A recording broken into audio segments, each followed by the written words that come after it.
영국 해군 역사에 전해지는 유명한 일화가 있습니다. 짙은 안개 속을 항해하던 거대한 전함의 함장이 정면에 보이는 불빛을 보고 무전을 보냈습니다. 충돌 위험이 있으니 남쪽으로 10도 변침하라. 그러자 상대방에게서 답신이 왔습니다. 당신들이 북쪽으로 10도 변침하라. 화가 난 함장이 권위를 내세우며 다시 무전을 보냈습니다. 나는 해군 제독이다. 당장 변침하라. 그러자 마지막 답신이 돌아왔습니다. 나는 등대다. 알아서 하라. 인생이라는 막막한 바다에서 내가 가고 싶은 길을 고집하는 것은 자살 행위와도 같습니다. 우리에게는 움직이지 않는 절대적인 기준, 즉 빛이 필요합니다. 오늘 본문에서 예수님은 스스로를 세상의 빛이라고 선포하십니다. 이 빛은 단순히 길을 비추는 정도가 아니라 죽음의 어둠에 갇힌 우리를 생명으로 건져 올리는 유일한 소망입니다. 그러나 바리새인들은 율법의 잣대로 예수님을 심판하려, 즉 판단하려 하고 있습니다. 하지만 예수님 그 날카로운 율법의 칼날 위에서 생명의 빛을 던지십니다. 요한복음에는 공간복음에 나오지 않는 나는 뭐뭇이다 헬라어 에고 에임이라는 문구가 7번 등장합니다. 나는 생명의 떡이다 6장 35절에 나는 세상의 빛이다 8장 12절 나는 양의 문이다 10장 7절 나는 선한 목자다 10장 11절 나는 부활이요 생명이다 11장 25절 나는 길이요 진리요 생명이다 14장 6절 나는 참 포도나무다 15장 1절이 그렇습니다. 오늘 본문 말씀은 나는 세상의 빛이라고 주님이 말씀하시는 것입니다. 출애굽기 3장 14절에서 하나님께서는 모세에게 나는 스스로 있는 자 I am who I am 이라는 하나님의 이름을 밝힘으로 하나님은 스스로 존재하시는 영원하고 변함없는 분임을 계시하셨습니다. 예수님의 나는 뭐뭇이다, 즉 에고 에임이 역시 나는 스스로 있는 자의 히브리어 에흐예 아시에르 에흐예에서 유래했으며 예수 그리스도를 상징하는 표현으로 쓰입니다. 과학 문명이 아무리 발달하고 정보의 홍수가 넘쳐나도 여전히 우리 주변에는 어둠이 가득합니다. 개인의 불안, 사회의 불의, 미래에 대한 막막함, 이러한 어둠 속에서 우리는 진정한 길과 진리를 찾지 못하고 방황합니다. 오늘 우리가 함께 살펴볼 말씀은 우리의 인생은 어떤 불빛을 따라가고 있는지를 생각하게 하는 것입니다. 본문에서 예수 그리스도께서는 자신이 세상의 진정한 빛이라고 선언하셨습니다. 이 말씀은 단순히 하나의 비유가 아니라 온 인류를 향한 예수 그리스도의 구원 선언인 것입니다. 이 시간 우리는 이 빛의 선언이 담고 있는 진정한 의미가 무엇이며 이 빛이 어떻게 우리의 어둠을 몰아내고 생명을 가져다 주는지 오늘 본문을 통해 깊이 있게 탐구하는 시간 되기를 소망합니다. 먼저 살펴볼 것은 8장 12절에 세상의 빛, 생명의 빛이 되시는 예수 그리스도입니다. 우리는 요한복음 1장에서 사도 요한이 예수 그리스도를 빛으로 묘사하고 있음을 살펴본 적이 있습니다. 요한복음 1장 4절 하반절에서 5절에 이 생명은 사람들의 빛이라 빛이 어둠에 비치되 어둠이 깨닫지 못하더라. 요한은 초대교회 당시 헬레니즘 문화의 플라톤 사상이라는 시대적 배경 속에서 그리스도 안에 있는 참되고 영원한 생명이 이데아, 곧 인류에게 임할 참빛, 헬라어로 발광체로서의 빛을 의미하는 푸오스라는 사실을 피력하고 있습니다. 그런데 이 빛과 대조되어 나타나는 스코티아, 어둠은 생명을 가로막는 죽임의 세력, 즉 사단의 세력과 그 세력 하에서 부단히 죽어가는 죄악된 세상을 상징한다는 것을 살펴본 적이 있죠. 빛이 들어오면 두 가지 현상이 일어납니다. 먼저는 추악함이 드러납니다. 대낮에 방 안으로 햇살이 강하게 내리쬐면 평소 보이지 않던 먼지들이 선명하게 보입니다. 예수라는 빛이 우리 영혼에 들어오면 우리가 감추고 싶었던 죄의 본성이 드러나는 것이죠. 또한 빛이 우리에게 들어오면 나갈 길이 보입니다. 12절에서 예수님은 나를 따르는 자는 어둠에 다니지 아니하고 라고 말합니다. 예수라는 빛이 우리에게 들어오면 어둠 속에서 방황하던 인생이 목적지를 발견하게 된다는 것입니다. 빛은 계시의 수단이며 지식을 가능하게 합니다. 우리는 빛이 있어서 사물을 보고 지식을 얻습니다. 눈으로 어떤 현상을 관찰함으로 그 이치를 터득하는 것이 지식인데 빛이 이것을 가능하게 하는 것이죠. 그래서 빛은 계시의 수단인 것입니다. 따라서 예수께서 빛이라는 것은 하나님의 계시자가 된다는 것을 의미하며 이로 인해 우리로 하여금 하나님을 보고 하나님을 알게 한다는 것입니다. 예수님은 자신을 세상의 빛이라고 선언하시며 자신을 따르는 자들은 어둠에 다니지 않고 생명의 빛을 얻을 것이라고 말씀합니다. 12절에 예수께서 또 말씀하시되 이르시되 나는 세상의 빛이니 나를 따르는 자는 어둠에 다니지 아니하고 생명의 빛을 얻으리라. 이 선언은 영적인 어둠에서 벗어나 참된 빛을 통해 하나님과의 올바른 관계로 나아가는 것을 의미하지만 유대인들은 이런 예수님이 자신에 대해 증언하는 것이 신뢰할 수 없다고 반박합니다. 그러나 예수님은 자신의 증언이 참되며 자신을 보내신 아버지가 이를 증거하고 있다고 말씀합니다. 예수님의 이 선언은 구약의 하나님의 정체성과 직결되는 것입니다. 시편 기자는 시편 27편 1절에서 여호와는 나의 빛이요 나의 구원이시니 내가 누구를 두려워하리오라고 고백합니다. 구약에서 빛 히브리어 오르는 역시 스스로 빛을 내는 발광체로서의 빛을 의미하며 하나님의 임재, 진리, 구원을 상징합니다. 이사야 역시 이사야서 60장 1절에서 일어나라 빛을 발하라 이는 내 빛이 이르렀고 여호와의 영광이 내 위에 임하였음이니라고 고백하고 있습니다. 여기서 바리새인들이 예수님을 트집 잡는 것은 모순된 것임을 우리는 알 수 있는 것이죠. 빛은 다른 것의 증거를 요구하지 않고 스스로 자체의 밝음을 나타내므로 그 빛된 사실을 증명합니다. 이처럼 예수님은 세상 사람들이 알지 못하는 진리요 생명이신 것입니다. 그러므로 예수께서는 친히 자기를 증거하심으로만 자기를 나타내시는 것이죠. 예수님은 자신이 바로 구약의 하나님이 약속하시고 드러내신 참 빛이시며 이 빛을 따르는 자는 영원한 생명을 얻게 될 것이라고 말씀하고 있는 것입니다. 예수님이 세상에 빛으로 오신 것은 우리의 죄를 들추어 수치심을 주기 위함이 아니라 다시는 어둠 속에서 헤매지 않을 생명의 길을 열어주기 위한 것입니다. 시각장애인들을 위해 점자를 발명한 프랑스의 루이 브라유는 3살 때 사고로 시력을 잃었습니다. 그는 평생 어둠 속에 갇혀 살았지만 복음의 빛을 만난 후 이렇게 고백했습니다. 하나님은 내 육신의 눈을 감기셨지만 내 영혼의 눈에 더 밝은 빛을 주셨다. 그는 육신의 어둠 속에 있었으나 예수라는 생명의 빛을 소유했기에 수많은 시각장애인들에게 길을 열어주는 인생이 되었습니다. 우리가 처한 환경이 어둡다면 환경의 빛을 구하기 전에 내 영혼 안에 예수라는 빛이 타오르도록 구해야 할 것입니다. 두 번째로 살펴볼 것은 13절에서 19절에 판단의 기준을 바꿔야 한다는 것입니다. 예수님의 이런 선포에 바리새인들은 즉각적으로 예수님의 증언을 반박합니다. 그들은 철저히 인간적인 잣대, 즉 육체를 따라 판단했습니다.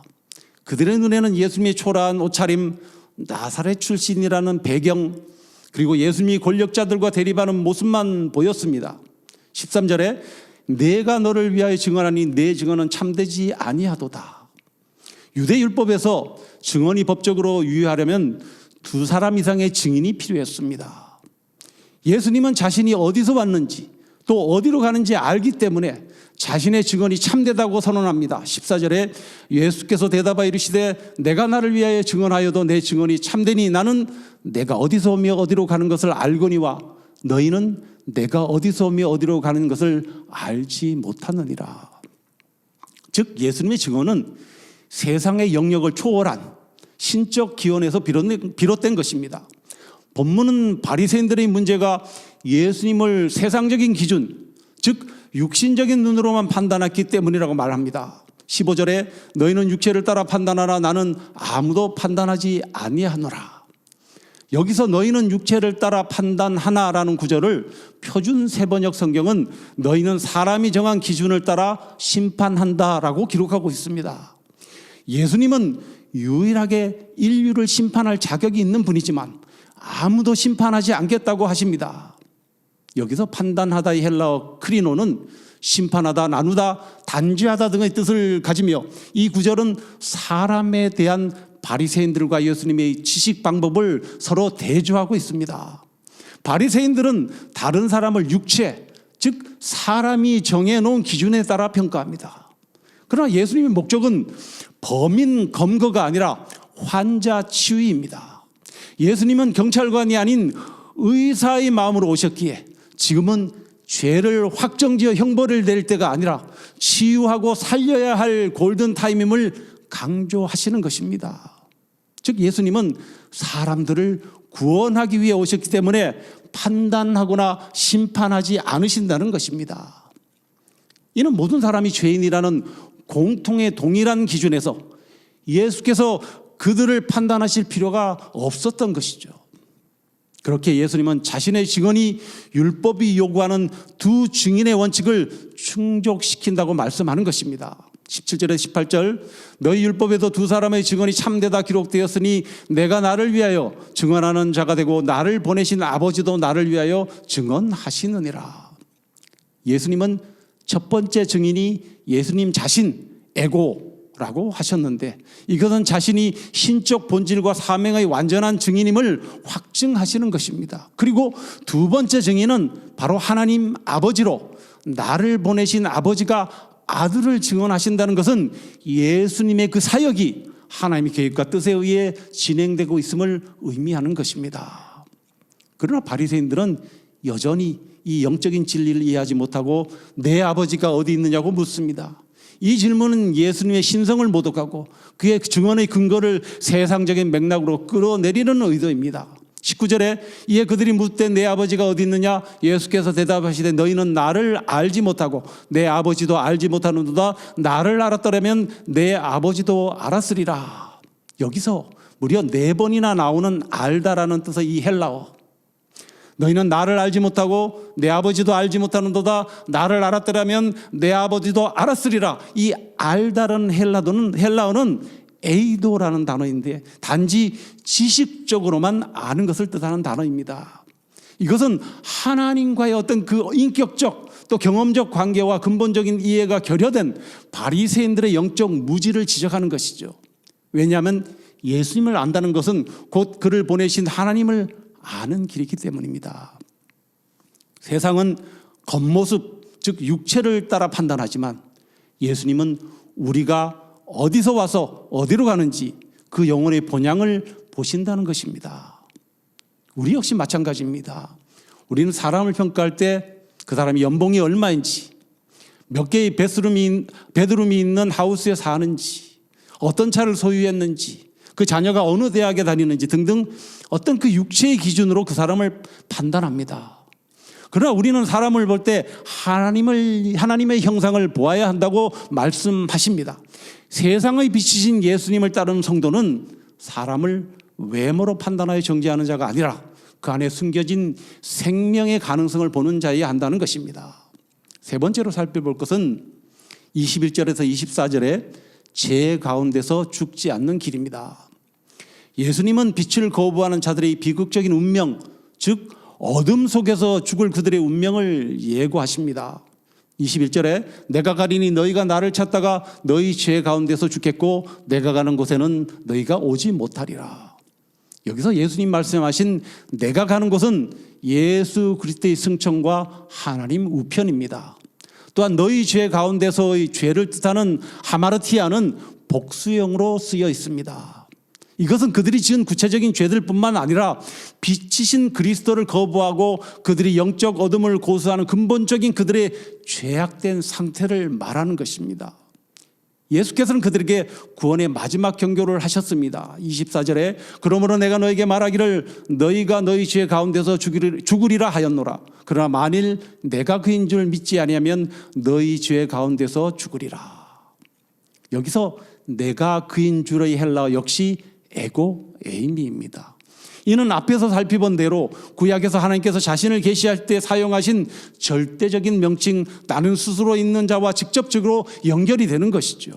즉 예수께서 하나님의 이름을 가진 존재이기에 하나님의 본질을 나타낼 수 있으며 하나님을 계시할 수 있다는 것입니다. 이 에고 에이미를 믿지 않는 것은 곧 하나님 자체를 거부하는 죄이며 그 결과는 영원한 죄악 가운데 죽는 것입니다.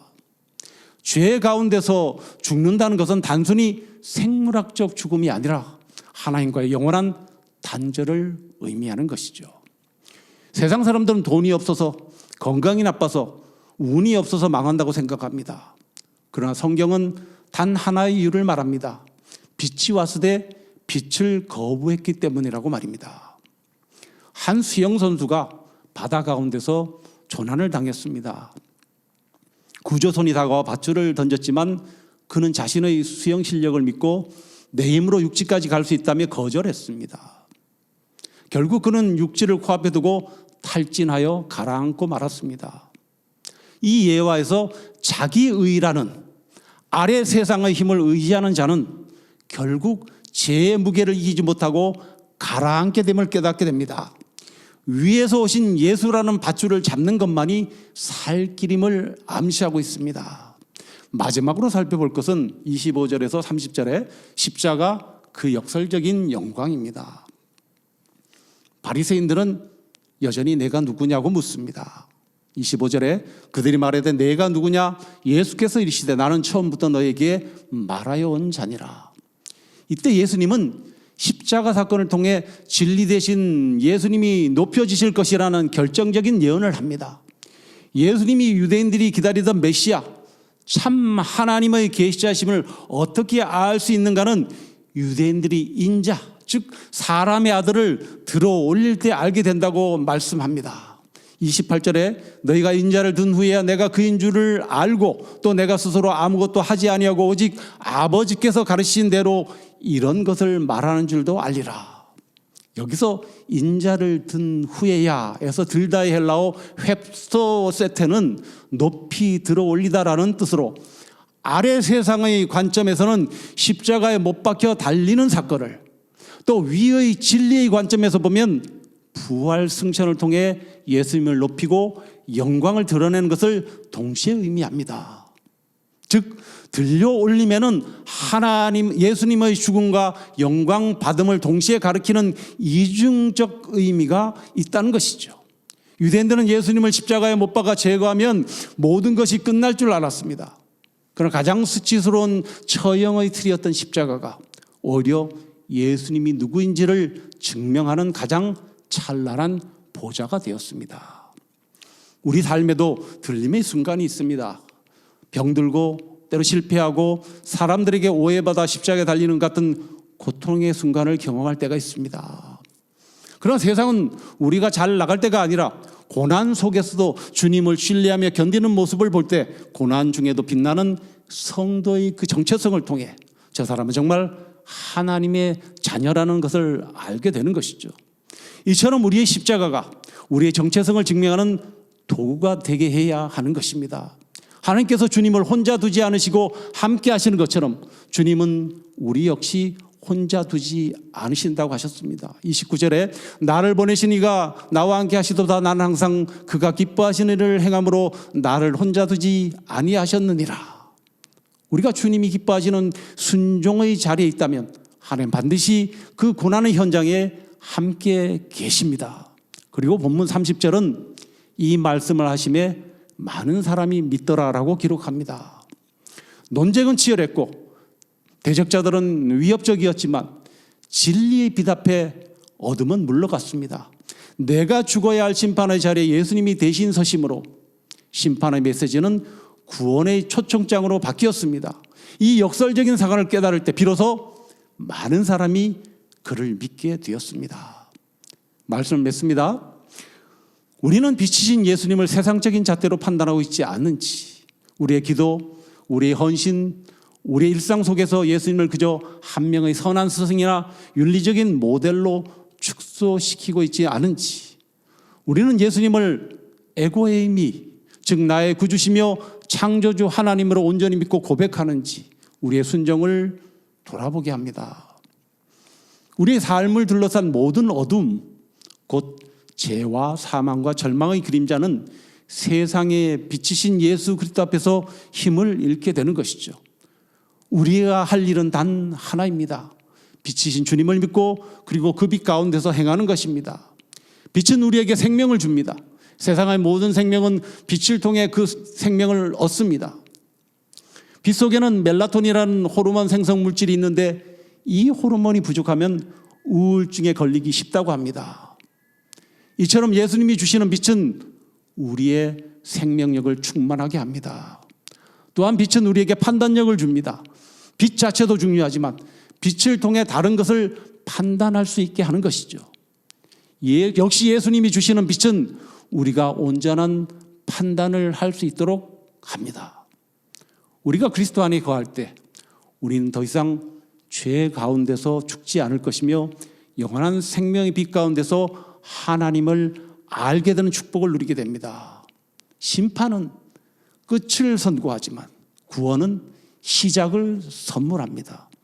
예수님은 우리의 끝이 아닌 새로운 시작을 위해 2000여 년 전에 심판자가 아닌 구원자인 빛으로 오셨습니다.